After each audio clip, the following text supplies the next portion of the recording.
Hello students, स्वागत है आप सभी का एक बार पुनः ओपाइन मैथ्स पॉइंट्स पर। तो बच्चों, एनडीए 2025 में पूछे गए कुछ इंपॉर्टेंट सवालों के साथ मैं अंकुश शर्मा फिर से हाजिर हूं। तो चलिएगा बिना वक्त गवाए वीडियो को करते हैं शुरू। तो बच्चों, यहाँ पर बोला गया consider the following for the two items that follow, यानी कि जो आगे के दो क्वेश्चन होंगे, क्वेश्चन नंबर 16 और 17, ठीक है, ये इसी स्टेटमेंट पर बेस्ड हैं। स्टेटमेंट ये है कि इन a triangle A B C, एक ट्राइंगल है हमारे पास ए बी और सी, ठीक है, ये एक ट्राइंगल है और इसमें two side B C and C है। जो बी सी और सी है वो आपको दी गई हैं किस रेशो में, 2:1 में, और इनके जो अपोजिट एंगल्स हैं वो आपको दिए गए हैं 3:1 के रेशो में। तो आपको बताना है one of the angle of triangle, यानी ट्राइंगल का एक एंगल कितना होगा। तो हमारे पास एक ट्राइंगल है, ठीक है, इस ट्राइंगल को क्या नाम दिया गया है, ए बी सी, ठीक है, ए बी सी ये दिया गया है। अब इसमें बोला कि दो साइड है बी सी और सी ए, तो बी सी और सी ए को हम मान लेते हैं, बी सी हमारी है कितनी 2x है, और जो सी ए है वो हम मान लेते हैं x, ठीक है। और इनके जो अपोजिट एंगल हैं, तो बी सी के अपोजिट वाला एंगल ए हो गया, ये आपको दिया हुआ है 3:1 के रेशो में, तो इसको हम 3k मान लेते हैं। और जो आपका सी ए है इसके अपोजिट वाला एंगल हम मान लेते हैं कितना, कि ये आपको गिवन है। तो आपको बताना है कि एक एंगल यहाँ पर जो होगा ट्राइंगल का वो कितना होगा इनमें से, ठीक है। तो यहाँ पर बच्चों आपने एक रूल पढ़ा होगा, साइन रूल, जिसे हम ज्या का नियम भी बोलते हैं। तो इसके अकॉर्डिंग क्या होता है, आपका a upon sine a equal हो जाता है किसके, b अपॉन साइन b, और इक्वल हो जाता है हमारा c अपॉन साइन c के, ठीक है। अभी हमें यहाँ पर जो साइड दी हुई है बी सी, तो बी सी हो गया, मान लीजिए आपका ए के सामने वाली साइड ए हो जाएगी ना। वैसे कोई कंफ्यूजन नहीं है, आप जो भी लें यहाँ पर उसी के अपोजिट वाला एंगल आपको लेना है। तो ये हो गया हमारा 2x और एंगल हो गया हमारा साइन 3k, और एक हमें साइड गिवन है ए सी, ठीक है।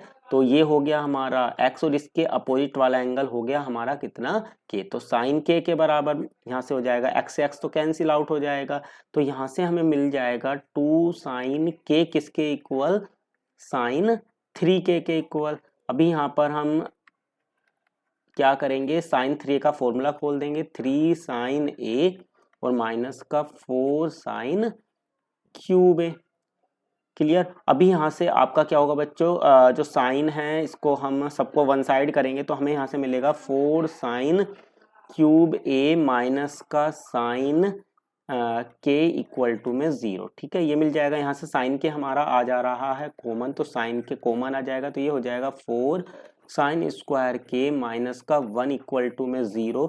तो यहाँ पर के जो है साइन के तो 0 इक्वल हो नहीं सकता, क्योंकि साइन के अगर आपका इक्वल हो जाता है 0 के, तो के आपको मिल जाएगा किसके बराबर, 0 के। लेकिन के हमारा 0 हो ही नहीं सकता, क्योंकि अगर के 0 हो जाएगा तो जो ट्राइंगल है वो पॉसिबल ही नहीं है। इसलिए आपका 4 साइन स्क्वायर के माइनस 1 किसके इक्वल होगा, 0 के। तो यहाँ से आपको साइन के की वैल्यू मिलेगी 1/2, तो के की वैल्यू कितनी हो जाएगी, 30 डिग्री, ठीक है।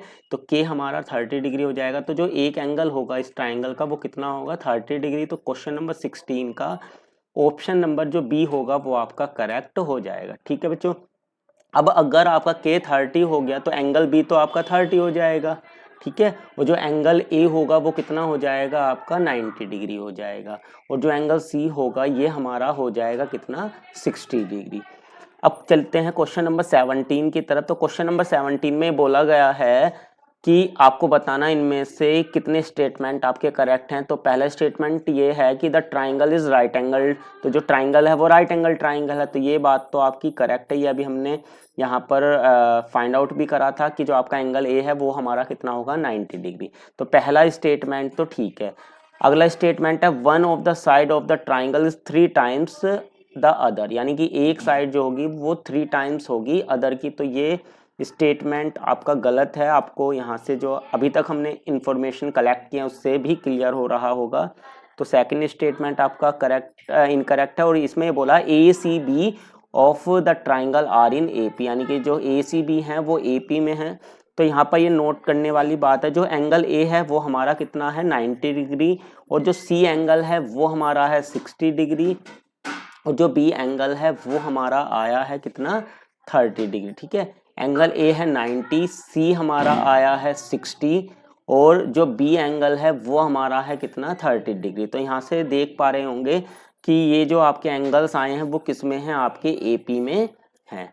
ठीक है, तो आपका जो क्वेश्चन नंबर 17 है इसका जो थर्ड स्टेटमेंट है वो भी करेक्ट है। तो फर्स्ट एंड थर्ड यानी कि ऑप्शन सी आपका क्या हो जाएगा, इसका 17 का करेक्ट आंसर हो जाएगा।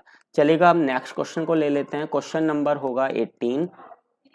तो क्वेश्चन नंबर 18 में बच्चों ये आपका हाइट एंड जो आपका हाइट एंड डिस्टेंस है उस पर बेस्ड क्वेश्चन है। इसमें बोला गया है अ मैन एट एम, यानी एक आदमी है am standing 100 metre away from the base P of a chimney, यानी एक चिमनी है, ठीक है, जिसका बेस कितना है पी है और इससे आपका कितनी दूरी पर 100 मीटर की दूरी पर एक व्यक्ति खड़ा है एम, ठीक है, of chimney of height 50 metre, और जो चिमनी है इसकी हाइट हमें कितनी दी हुई है 50 मीटर। आगे बोला गया observe the angle of elevation of the highest point Q of the smoke. अब जो इस चिमनी से जो भी धुआं निकल रहा है, ठीक है, ये आपका पॉइंट हो गया, हाईएस्ट पॉइंट हो गया आपका कितना, जो आपका चिमनी है उसका हाईएस्ट पॉइंट तो 50 मीटर है। अब जो आपका चिमनी से निकलने वाला धुआं होगा वो तो इससे भी ऊपर होगा ना, ठीक है। तो मान लीजिए यहाँ पर है और इसको आपको क्या पॉइंट नाम दिया हुआ है इन्होंने, क्यों। तो जो चिमनी से निकलने वाला धुआं है उसका हाईएस्ट पॉइंट क्यों है और इसका जो एंगल ऑफ एलिवेशन है वो आपको दिया हुआ है कितना 45 डिग्री। क्लियर हुई बात। The highest point of the chimney is at R, और जो चिमनी का हाईएस्ट पॉइंट है वो आपको दिया हुआ है कितना आर।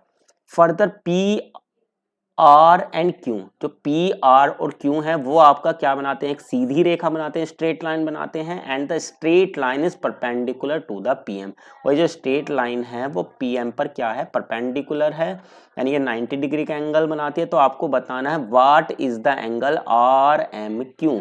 तो जो आपका आर एम क्यू एंगल है ना, ठीक है, ये जो आपका एंगल है ये आपको बताना है कि इनमें से कौन सा जो ऑप्शन है वो आपका करेक्ट होगा। तो चलिएगा इसको करते हैं हम सोल्व। तो बच्चों यहाँ पर आपका जो एंगल पी एम क्यू है वो 45 डिग्री है, ठीक है। तो 45 डिग्री ये हो गया। अगर ये 45 है तो जो पूरी हाइट होगी वो आपकी कितनी हो जाएगी 100 हो जाएगी, क्योंकि ये 90 है तो ये भी आपका 45 होगा। और angle opposite sorry side opposite to equal angles are equal. अब हमें निकालना कौन सा एंगल है, आर एम क्यू निकालना, ठीक है, ये एंगल निकालना है। तो अगर इस एंगल को मैं थीटा मान लूं, ठीक है, तो मुझे क्या क्या पता है यहाँ पर, परपेंडिकुलर भी पता है, बेस भी पता है, ठीक है। तो जो मेरा tan थीटा होगा वो किसके बराबर हो जाएगा, लंब बटे आधा, तो लंब हो गया 50 और आधार हो गया मेरा कितना 100। तो ये हो जाएगा 1/2, यानी कि जो मेरी थीटा की वैल्यू निकल के आएगी वो कितनी आएगी tan इनवर्स 1/2। सिंपल सा क्वेश्चन है, बस पिक्चर ही इसकी बहुत बड़ी है। तो जो क्वेश्चन नंबर 18 है इसका ऑप्शन नंबर जो ए होगा वो आपका क्या हो जाएगा यहाँ पर करेक्ट। वैसे तो हमें यहाँ पर पी क्यू की कोई आवश्यकता ही नहीं है, क्योंकि हमें तो ये जो एंगल थीटा है इसको फाइंड आउट करना है। तो क्लियर हो गया होगा बच्चों। चलेगा, अब अगला क्वेश्चन ले लेते हैं। क्वेश्चन नंबर है हमारा 19। तो क्वेश्चन नंबर 19 में बोला गया है if k is root of x² - 4x + 1 = 0, यानी कि जो k है वो इस इक्वेशन का एक रूट है। तो आपको वैल्यू फाइंड आउट करनी है tan inverse k plus tan inverse 1/k की। ये वैल्यू आपको क्या करनी है यहाँ पर फाइंड आउट करनी है।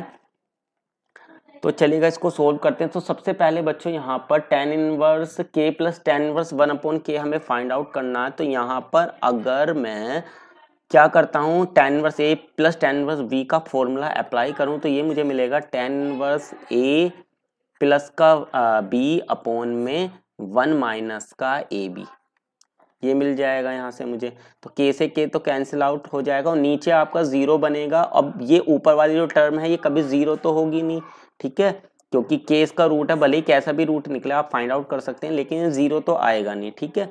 तो यहाँ से आपका जो tan इनवर्स इनफाइनाइट बनेगा, और tan इनवर्स इनफाइनाइट जो होता है वो बराबर हो जाता है किसके 90 डिग्री के। tan में इनफाइनाइट वैल्यू जो होती है वो 90 डिग्री की होती है। तो क्वेश्चन नंबर 19 का जो ऑप्शन नंबर डी होगा ये आपका क्या हो जाएगा यहाँ पर करेक्ट हो जाएगा। अगला क्वेश्चन ले लेते हैं क्वेश्चन नंबर 20, इसमें आपको ये बोला गया है अगर आपका tan inverse k plus tan inverse 1/2 किसके बराबर है, π/4 के, तो आपको बतानी है k की वैल्यू। ठीक है, तो चलिएगा tan इनवर्स k इक्वल हो जाएगा हमारा π/4 को हम क्या लिख सकते हैं, tan इनवर्स 1, और इसको इधर लेके आएंगे माइनस हो जाएगा tan इनवर्स 1/2। तो यहाँ से हमें मिल जाएगा tan inverse k equal to में tan इनवर्स, अब tan inverse a minus b करेंगे तो tan inverse a minus B हो जाएगा, tan inverse a minus B upon में 1 प्लस ए बी। ठीक है, तो ये यहाँ से हमें मिलेगा tan inverse k equal to में tan इनवर्स, ऊपर तो मिल जाएगा कितना 1/2 और नीचे हमें मिल जाएगा 3/2, 2 से 2 कैंसिल आउट हो जाएगा, तो जो k की वैल्यू मिलेगी ना बच्चों वो हमें मिलेगी 1/3। तो क्वेश्चन नंबर 20 का ऑप्शन सी आपका करेक्ट हो जाएगा। तो ये जो क्वेश्चन थे बच्चों 5 क्वेश्चन वो हमने आपको आज कवर कराए हैं। तो उम्मीद करता हूँ ये वीडियो आपको अच्छी लगी होगी। बच्चों वीडियो अगर पसंद आई है तो वीडियो को लाइक कर दीजिएगा, चैनल से नए जुड़े हैं तो चैनल को सब्सक्राइब कर लीजिएगा ताकि इसी तरीके के नए नए क्वेश्चन आपको सीखने के लिए मिलते रहें। मिलते हैं आपसे अगली वीडियो के साथ। जय हिंद, जय भारत।